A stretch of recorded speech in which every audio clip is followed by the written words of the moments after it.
to cooking with Signora Jeannie. As always, I will be assisted by my lovely assistant Matty.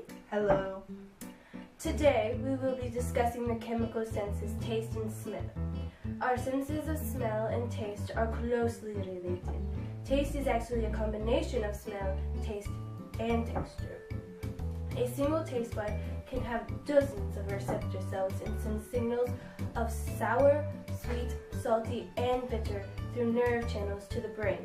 In addition, when we eat food, releases odors that engage olfactory receivers within the nose.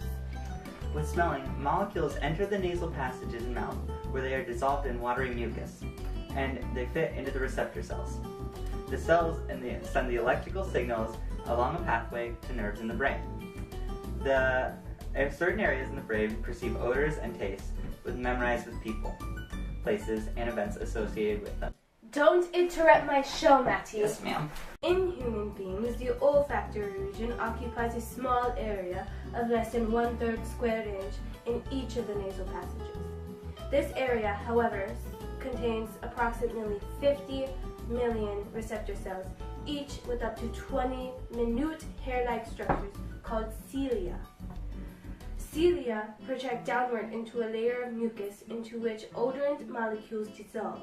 The human olfactory system can be distinguished between thousands of smells, but odorant molecules must be at least partially soluble in water and in fat to be detected. Everything from smell, our emotions, the color of the food, and the sounds around us play an important part in how much we enjoy the food we are tasting. The stimuli for smell are volatile chemical substances suspended in the air. These molecules stimulate the olfactory receptors, which are in the upper portion of the nasal passages. Neurons from these receptors bundle together to form the olfactory nerve, which travels to the olfactory bulb at the base of the brain. The theory of smell is not well understood. For example, how an odor of an apple pie can evoke pleasant childhood memories. Smell or olfaction happens when chemicals in the air enter the nose during the breathing process. Smell receptors lie in the top of the nasal passage. They send impulses along the olfactory nerve to the olfactory bulb at the base of the brain. People receive particular smells when different combinations of receptors are stimulated. The sense of smell is closely connected with memory. Most people have had the experience of smelling something, maybe a certain perfume or spice, and suddenly experience a strong emotional memory. Researchers don't know exactly why this happens, but they theorize that smell and memory trigger each other because they are processed in neighboring regions in the brain.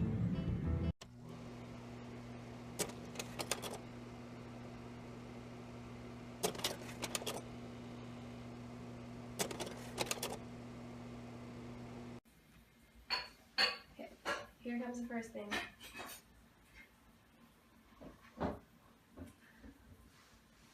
Kind of smells like baby wipe. Close.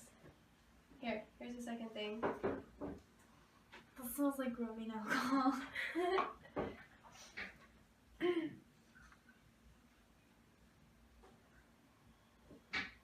That smells like coffee.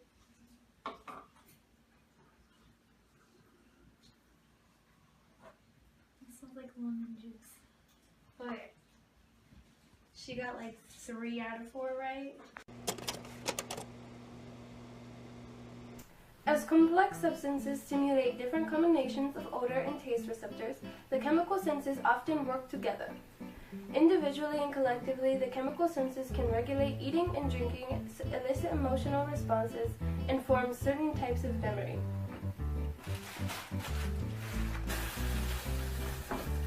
There are probably hundreds of different types of odor receptors, whereas only 5 different types of taste receptors have been identified. Taste receptors, called taste buds, for these senses are located primarily on various areas of the tongue. Front, sweet, sides, sour, sides and front, salty, and back, bitter. Most recently discovered is the 5th, called umami, which means savory.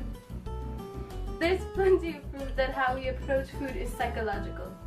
A bad experience with the food can make it seem unpalatable and off. Even if you think you hate a certain flavor of food, you can probably train yourself to like it. Fond memories of a food can entice us to eat things that are actually sorely lacking in flavor.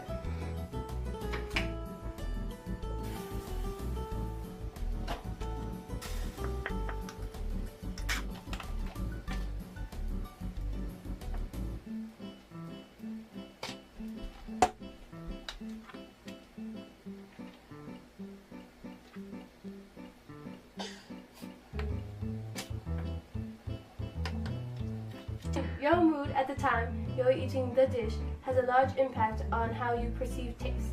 When people are in a positive mood, they are more sensitive to the taste of sweetness. If they are experiencing negative emotions, that tends to heighten the sensitivity of our sour tastes.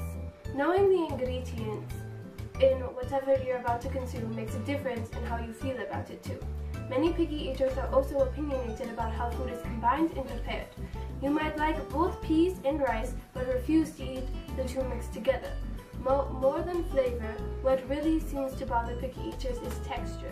Although texture is rarely cited as a reason for liking a food, often it is enough to make someone despise it. Aesthetics and status are important too. The same clear soft drink with different colors demonstrated that our perception of flavor is drastically affected by color cues. See red, think berry. See clear, think citrus, regardless of the actual flavor. In many studies, the color of the drink strongly influenced the participants' guesses as to what the flavor of the drink was.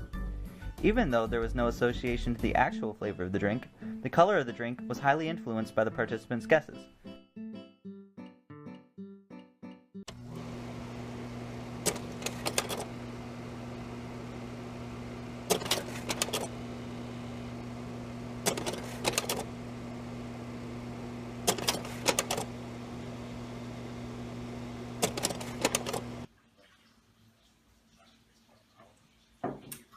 Tastes like grape. All right.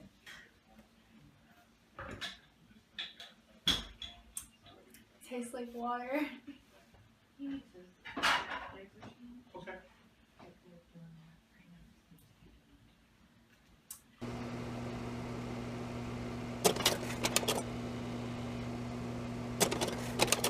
We tend to acquire cravings for food that society tells us we should be eating, and claim we dislike ones that are bad for us.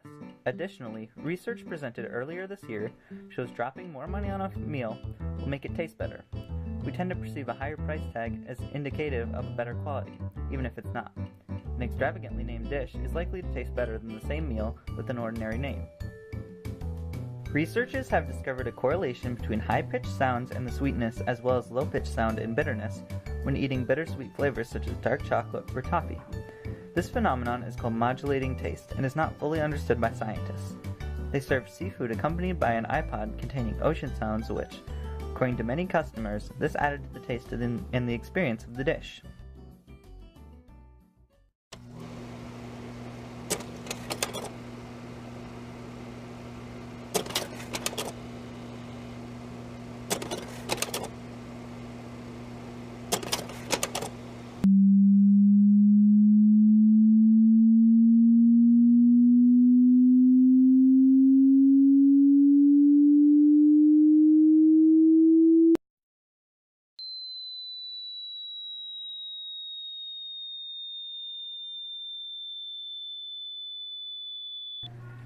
The low-pitched or the high-pitched sound, which one did the food taste better during? A low pitch. I don't want to eat on the high pitch.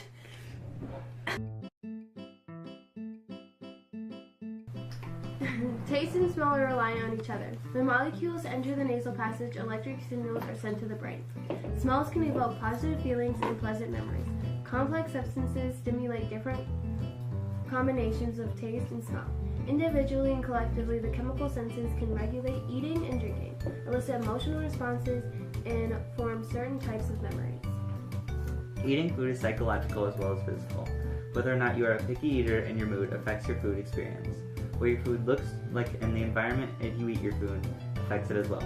Everything from the smell, our emotions, the color of the food, the sounds around us, and our emotions play an important part in how much we enjoy what we are tasting.